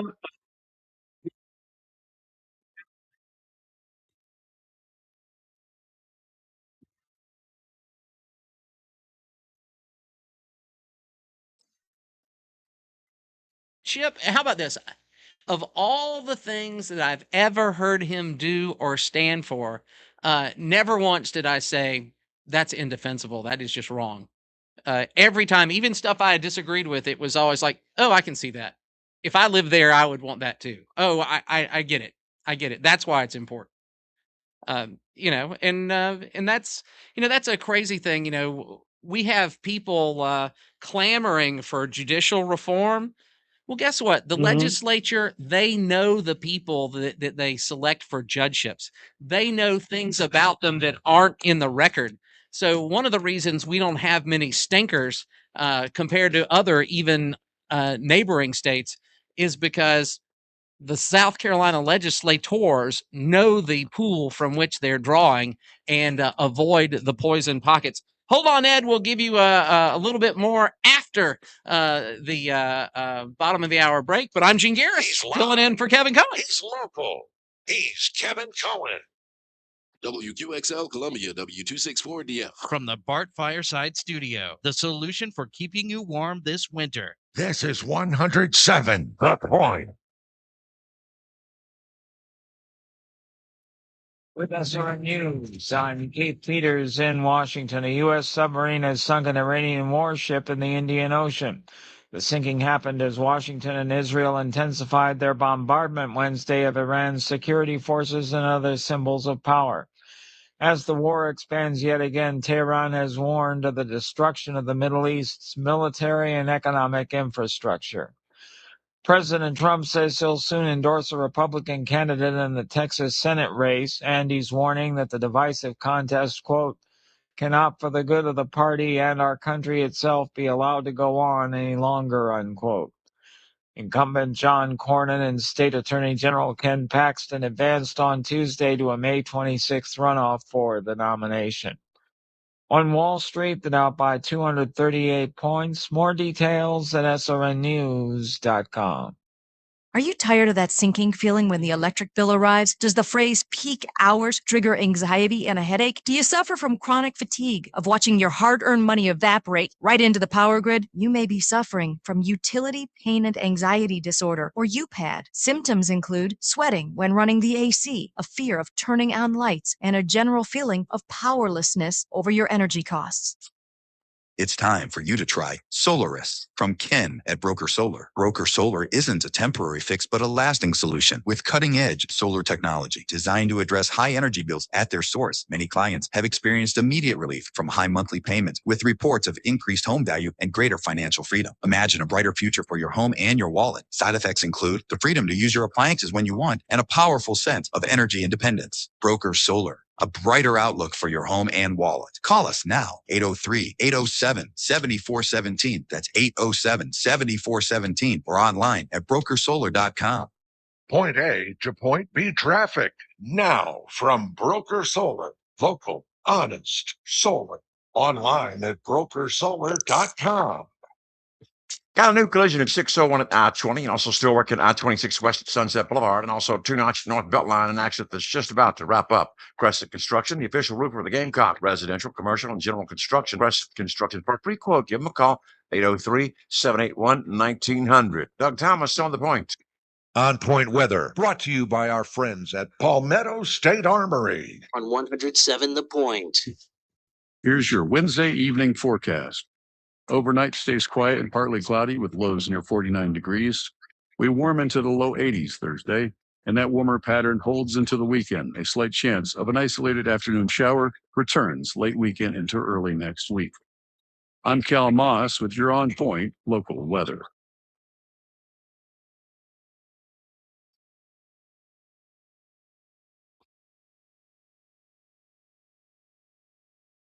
Hey, it's the afternoon drive with Gene Garris filling in for Kevin and also filling in for Fran. We're going to go right back to the phones to our friend Ed. Thanks for holding on. Well, David has his thing. I've got mine. It is. You don't get to pick your own March nickname. 4th. Okay. It is March 4th, and President Trump still hasn't fired Howard Lutnick. Yeah, and I think I think that's a reasonable thing. I am so disappointed. Like if you said something like, let's say that your wife said something bad about me at a party, and I heard about it, and I go, Ed, come on, what's the deal with your wife? And you said, I don't think she said it, or I talked to her and it was misunderstood. I would give you a gimme on that because, you're having to do that. But if you come to me and say, oh, was my next door neighbor, and he invited us over to the house, and it was the creepiest thing. It's a house of horrors. And that night, really, as we crossed back the threshold of our house, we said we will never, never, never, never have anything to do with that creepy, scary weirdo again. And then you go to his pedophile island at his expense. I think that's really I think that's unless there's another thing like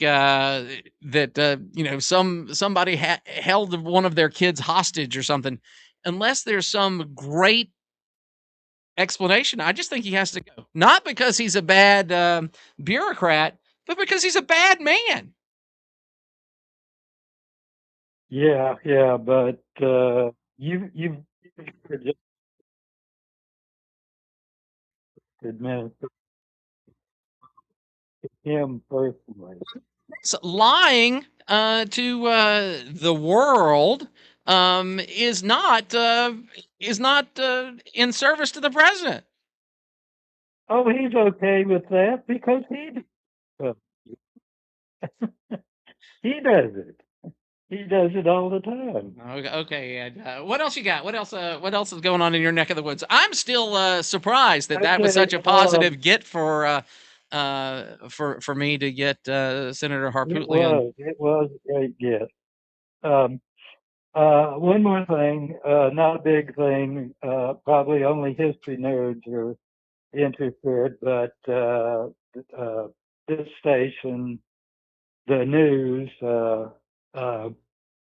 what's the news You mean we're the cool called? kids now? We're not the nerds anymore? I liked being a nerd. Between the top of the hour news, who does that? Oh, gosh, is it Town Hall or something similar? Yes, that's it. Anyway, they got something wrong. What'd they get wrong? They said this ship that was sunk over there in the war, that was The first since World War II. ship sunk, the first ship sunk by a torpedo from a submarine since World War II. That is not true. What's fact, the real answer?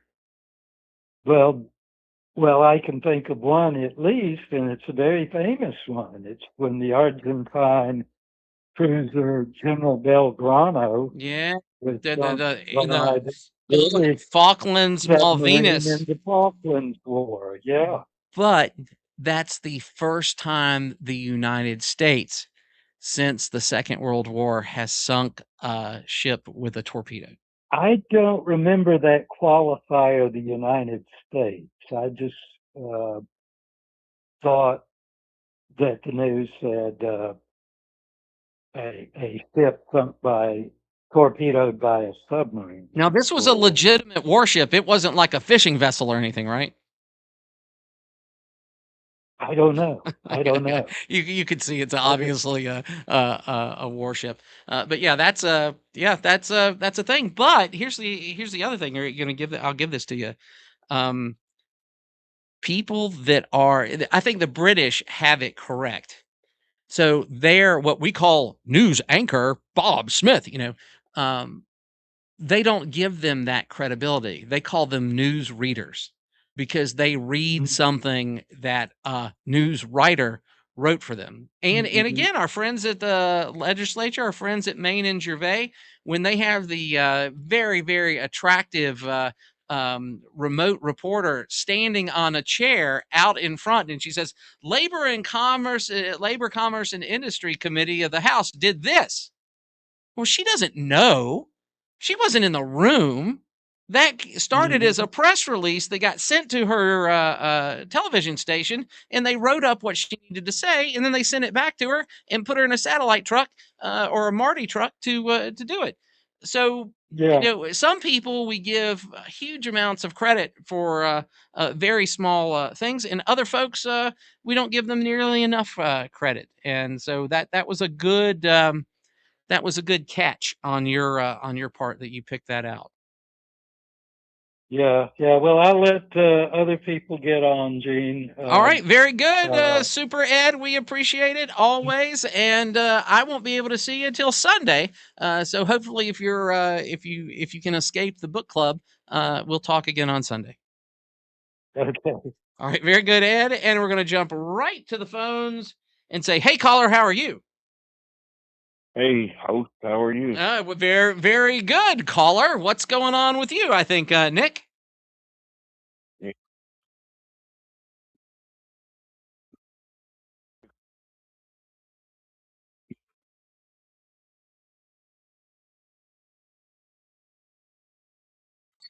I grew up here. I was born in Baptist Hospital here in this great city, and so it was part of being here. It was in the news all the time. And relatives of mine argue that we need to keep him around because he does the taxpayers lots of service by decreasing the numbers as best as he can. Yeah, no doubt. I still got friends that are older than me, and they're still alive, and they didn't. They'll tell you, I knew, blah blah blah, and they'll start naming off all his family members, and they grew up.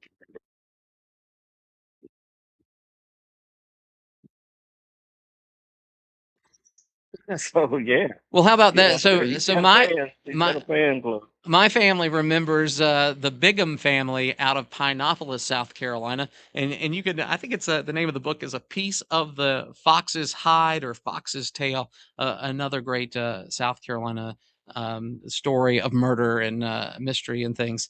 But yeah, so that's of my generation. Pee Wee Gaskins was a real boogeyman. A local celebrity, no doubt. Yeah. Oh, who yeah, good bad. But yeah, I mean, I'm surprised Dick Harpootlian's still around. He's going to be kicking and strong sometime. No, so 77. He's 77, I think. But and not as sharp as a tack. He is as sharp as a piece of broken glass where the edge is two atoms thick. He is razor sharp. Yeah. And I'm glad he dumbed it down for me.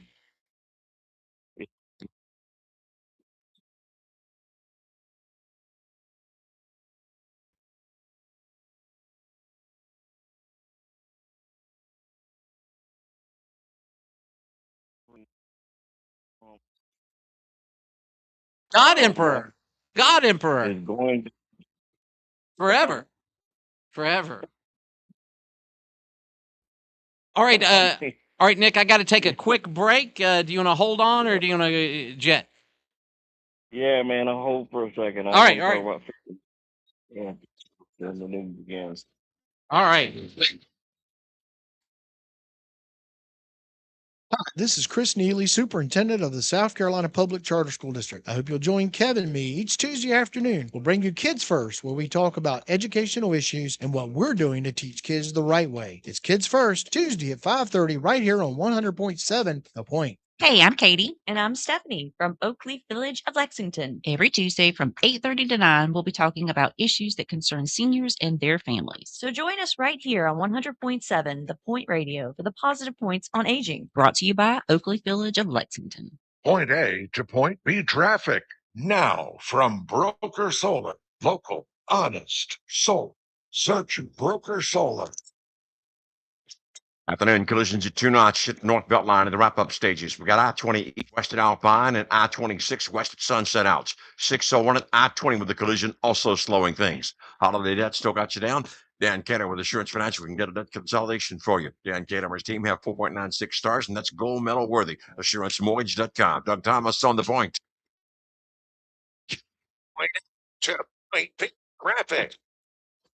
4 times an hour, mornings and afternoons on the point. Hi, I'm Alicia Kaufman Quinton. My daddy, Billy Kaufman, opened Kaufman's Meat Plant at our present location in 1955. My family still works hard every day to ensure fresh quality cuts of beef, pork, and poultry. How about a tasty T-bone, ribeye, or New York strip steak? But to order at Kaufman's Meat Place, just look for the signs near the intersection of US 1 and I-20 in Lexington. Call us at 356-0076 to place your order. Kaufman's Meat Place, when you want the very best your money can buy. Big banks want you to feel like a number. Mid-Carolina Credit Union wants you to feel like a neighbor. I'm Dean Scarborough. At Mid-Carolina, we're a member-owned, not-for-profit credit union serving our community. Our goal is simple, to provide financial peace of mind in every transaction, right here at home with competitive rates, fewer unnecessary fees, and real people who answer the phone. If you're ready for banking that feels personal again, let's talk. Mid-Carolina Credit Union, where local still matters. Mid-Carolina CU, federally insured by the NCUA, an equal housing lender, NMLS 403334. At Team One Sudduth Automotive on Millwood Avenue, we make caring for your car effortless, day or night. Enjoy our easy drop-off even after business hours. From oil changes to full engine overhauls, our certified technicians handle it all the right way with a 2-year, 24,000-mile nationwide warranty. Plus, it's easy to book an appointment. Go online right now, team1automotive.com. You can pick the time that fits your schedule best. Team One Sudduth Automotive, where reliable, transparent service meets your convenience. Hey, honey, is it just me or did Triangle Pharmacy get a makeover? I noticed their new paint job. And those cute flower boxes out front. It's hard to believe they've been there since 1953. Wow, I know. Triangle Pharmacy is aging better than we are, It is nice seeing a local business improving while still taking care of our community. right? New look, same hometown pharmacy. Triangle Pharmacy, locally owned since 1953. Come see us at 1239 D Avenue in West Columbia. Join us weekday mornings at 7:31 a.m. for Straight to the Point with Pastor Steve Williamson. That's Straight to the Point, weekday mornings, 7:31 a.m. here on The Point, 100.7 FM.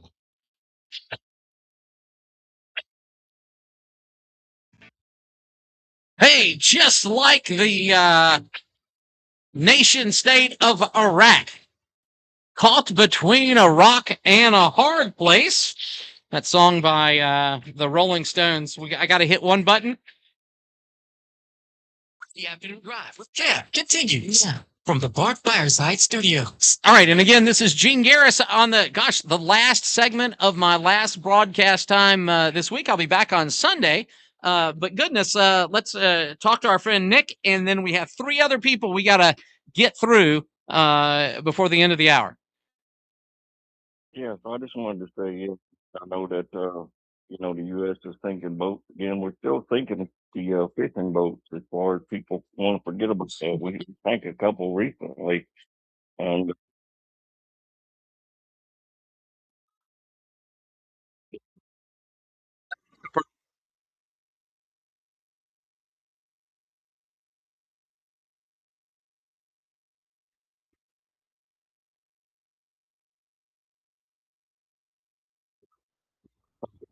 I think bunch of so. red I think so. I think so.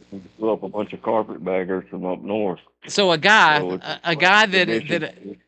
that I met, he was a Roman Catholic. Change that. He was a Episcopal priest that became a Roman Catholic priest, and his name was Father Parker, and so he was the first married priest, Catholic priest in the United States. I think he got special dispensation from the Pope, and he is the one that presided over the funeral of the remains of the Hunley crew. So that's great, Nick. Hope to see you on Sunday, and I hope you have a wonderful Yeah, rest. let me say one thing, Okay. Gene. I just, in the words of Harry Truman, bomb them not once, but bomb them twice. That's all we need to do to end this conflict, so-called, in Iran. As our Democrat Harry Truman said, don't bomb them once, bomb them twice, and it'll be over with by next Monday. All right, thank you so much, Nick, and hopefully we can build back our Persian friends so that they can not be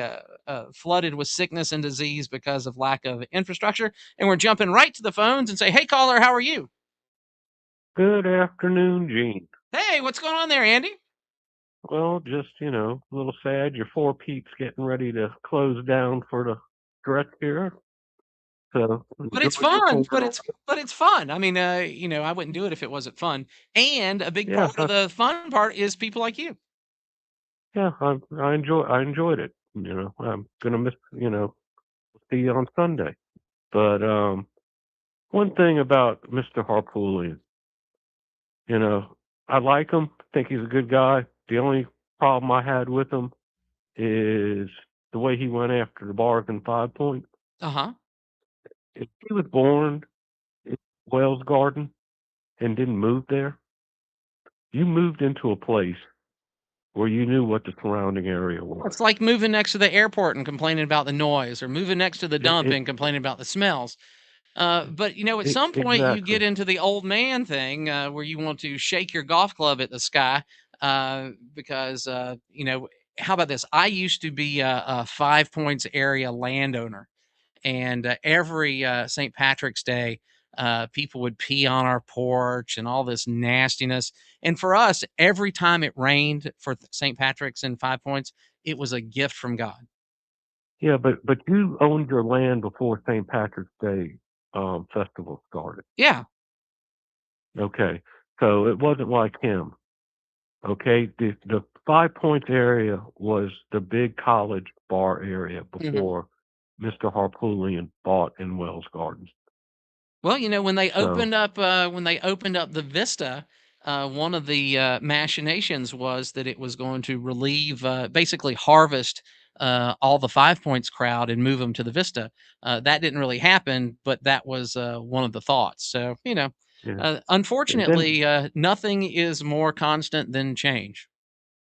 then he went after, especially when he went after my group therapy.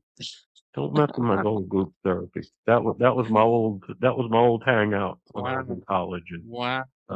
Mr. Mears, George Mears, who was the first owner of group therapy, he actually lived across from my parents. Oh, wow. And I'm still mad that that yesterday's is gone. And oh again, yeah, I I mean never the called it. McRae brothers closing it down was a shame. Yeah, I never called it anything other than Confederate fried steak. And this is a secret that I did not know until I was going out to lunch with a buddy of mine who's Deputy Secretary of State. And and so we're there, and I ordered, which was a Confederate fried steak with fries and green beans. And he said, "I want a double meat version." And I'm like, "You can do that?" And he's like, "Yeah, I do it all the time." I'm like, "What?"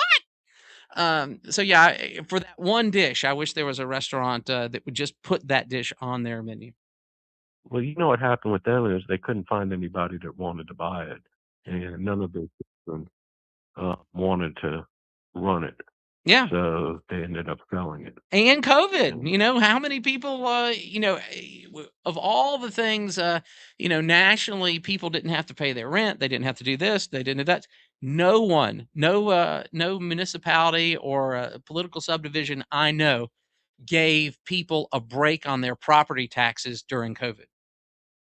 Yeah, well, that was my lunchtime place and my after dark place until 3 in the morning was group, and then we'd go over to Little Oscars that used to be behind the Chinese restaurant over Where there. Jungle Gyms was?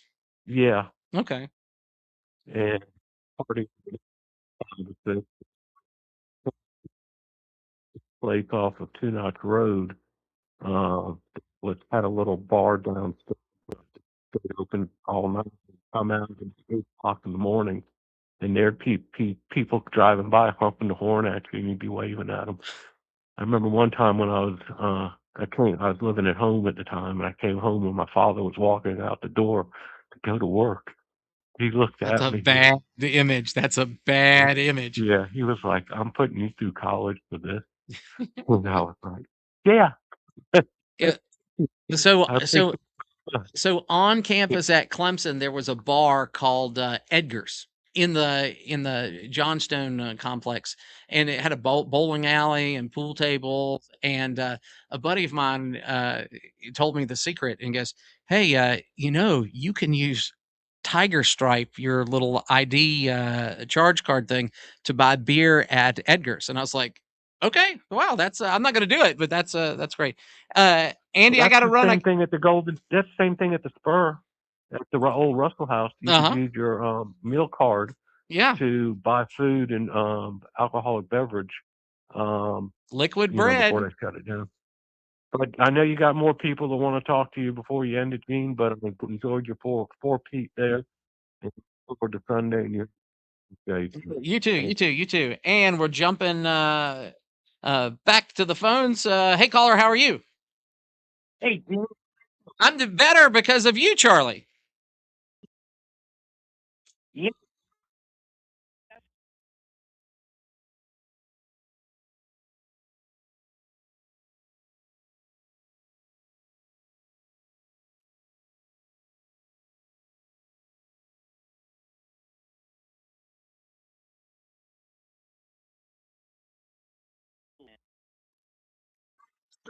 Sort of extreme, but the thing that Yeah. um these the singer Blondie, the Deborah Harry. Of course. She got into a guy had some car trouble, and she was sort of trying to help him. Of course, she didn't know anything, and she got into the car with him, and then she felt weird, and she got right out of it and kept on walking. It was Ted Bundy. So psychopaths are around us, and any person that a dog doesn't like Any person that doesn't like babies, you can go through a litany of stuff like that guy's got or that gal's got some problems. Oh yeah. And as far as what's going on over there in the Middle East, you know, one thing I really, it kind of, being ex-military, it kind of,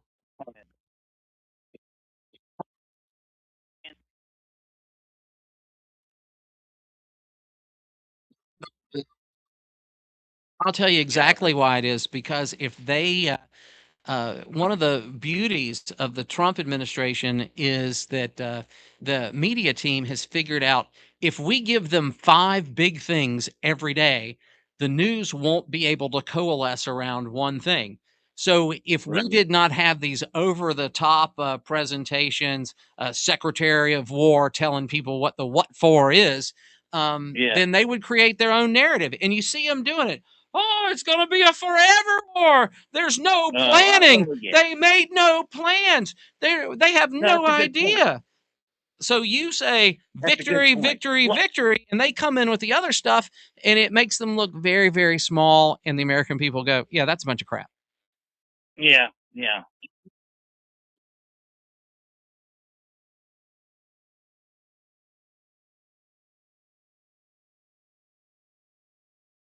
Yeah, and the ones that aren't in the dark, they're dancing in the streets from what I've seen, and that's sort of cool for me.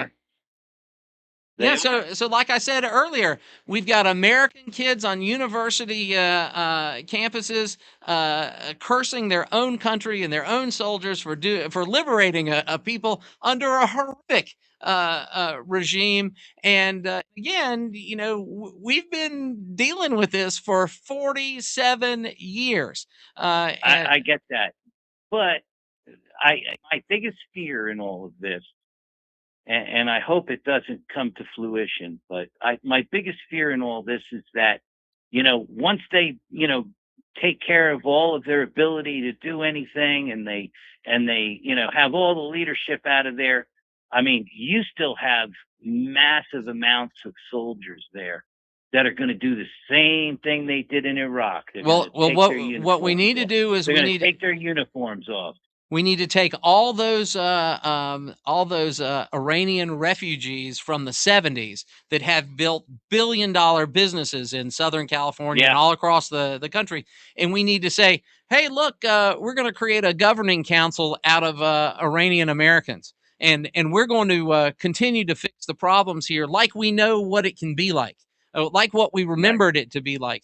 And then if you don't have any complaints, you got no soldiers. That's true. That's true. But there's always, this is also, you got to remember the Shiite Sunni thing. Yeah, but which one are us? I'm serious. If we're neither. Yeah. All right. Thanks so much. We're going to have to figure out. Thanks so much, Charlie. Had one person we could not get on. I'm gutted.